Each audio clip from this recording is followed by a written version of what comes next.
Welcome to Coruzant Technologies, home of the Digital Executive Podcast. Welcome to the Digital Executive. Today's guest is Josh Robinson. Josh Robinson is the co-founder and chief architect of the Butterfly Protocol, a decentralized domain naming service built on blockchain technology. Josh Robinson is based in Colorado. Well, good afternoon, Josh. Welcome to the show. Thank you. Appreciate you having me. Awesome, Josh. Looking forward to hearing a little bit of the story, turn around and sharing this with our audience. But of course, this is a tech platform, so we're going to jump right into the questions, Josh. You've got quite the background in technology. You're a developer, chief technology officer, and now you're the chief architect at Butterfly Protocol. Could you share with our audience what drives you and what has contributed to your success? Yeah, so I've always loved programming, even before getting into computers, as playing with electronics and things like that. But first started getting into programming. I found a Commodore 64 at a garage sale, and pretty much all you could do on it was program. So you boot it up and get a blue screen with a prompt and some where you can enter some basic code. And that's kind of steered my career, following doing things that I enjoy doing. So I love creating, making computers do cool new things, and finding ways to improve existing systems and making things better, work smoother. And I think it's important to enjoy what you're doing. I always say, if I didn't have to do anything, what would I be doing anyways? And it's programming and building. So that's awesome. Just as a side note, I was the same way. Was able to work on a computer, and ironically enough, it was a Commodore 64. but that's how we got started. And you're right, technology or programming or taking things apart really was my passion, and that's how I got started as well. So thanks for sharing your story, Josh. And Josh, as you know, everybody globally has had to make these major shifts to adapt to this new normal, right? We all had to pivot. Is there anything you might be able to share with us to tell us what you're doing to help your company stay relevant in this economy? Yeah, so we've always tried to keep things kind of lightweight, and we've had the ability to work remote. Probably one of the biggest changes is that we did normally meet fairly frequently in an office for meetings and having that face to face time.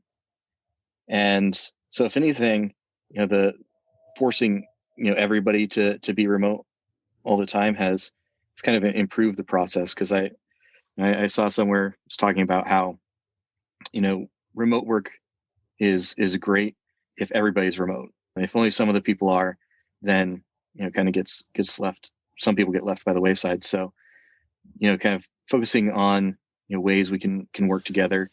We've had international teams of developers and people we work with all over the world. So yeah, a lot has changed everywhere, and everybody has to deal with kids in the background and stuff nowadays. But yeah, just everybody being in the same boat, I think, kind of helps. Kind of helps level the playing field in a sense, yeah. Right? Because everybody can understand each other's pain points that they're having. It's funny, on a podcast I was talking to a gentleman that said they actually took time out because they had people that were all over the globe, and they took time out and celebrated different holidays as a company, even though it may not be the holiday in the United States where the company's, headquartered. So I think that's great that you shared that. And Josh, let's talk a little bit about tech. You and I both resonate here, right? And that's our platform, but you're obviously leveraging some new and emerging technologies in your tech stack. Is there anything you might be able to share with our audience today? Yeah, we've been, over the last 5 years or so, we've been focusing on blockchain technology, and over that time, it's really become more and more stable and powerful. There's a lot more you can do with it, and coming more mainstream. So try not to get too technical with the things that we're doing, but what Butterfly Protocol does is, as core, it's kind of a naming system, or a kind of alternate route for DNS. So you type an address in your URL or the address bar on your browser, and it takes you to a website. But that kind of goes everywhere, right? You have a Twitter handle, You have your logins on Zoom, all sorts of different things pointing to you, and all these different identities and names are owned by different companies. With blockchain, one of the really cool things is it makes it so that there is no central authority. Kind of everybody who's participating in the network comes to a consensus on what the current state of the network is.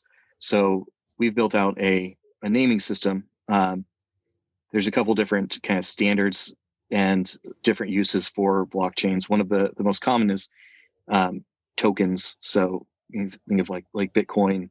And then on Ethereum, which is what we're building on, you have smart contracts that kind of allow you to codify different things that you can't actually change without the consensus of the network. So ownership of an individual token is one of those. One of the other standards is that's starting to gain a lot of popularity right now, which we rely on heavily, is the NFTs, or the non-fungible tokens.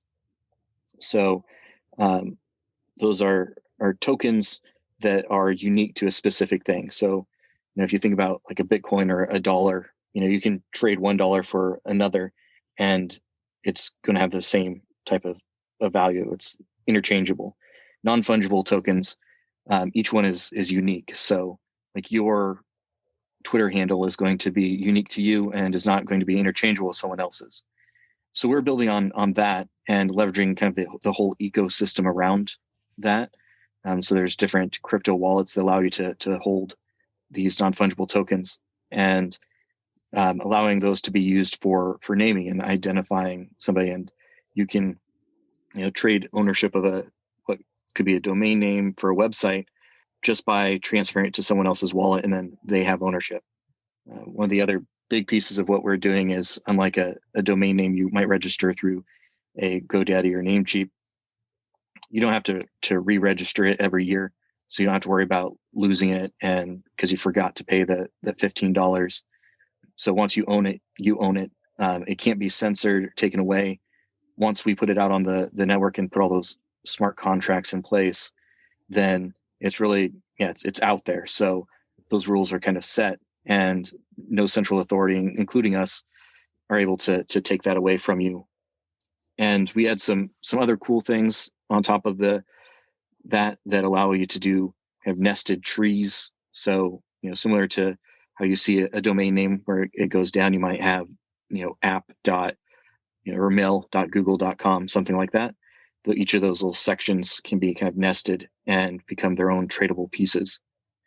And so we combine that with some of the regular token systems, so you can have the fungible tokens as well at each of those, and that allows you to kind of track different things. You can use our system for something as kind of boring as a domain for a website, or a whole distributed decentralized game where you have different trading cards, or you're tracking partial ownership of gold bars or bottles of wine. Those were all initial use cases we talked about.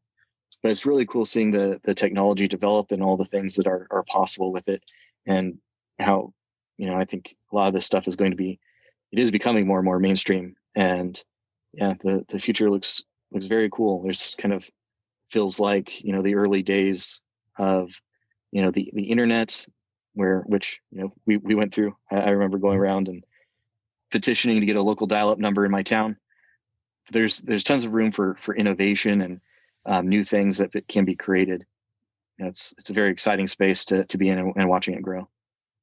Absolutely. And I appreciate you diving a little bit deeper into the technology here. A lot of times we can't do that just based on time or our readership, because it's very broad globally, but I appreciate you sharing that. And you're right. I think this is a whole new, I honestly think that our imagination is our limitation, and we're entering this new era of just mass innovation. And I think what you're doing is particularly exciting, and I'm looking forward to following you further in this journey of yours. So thanks again, Josh.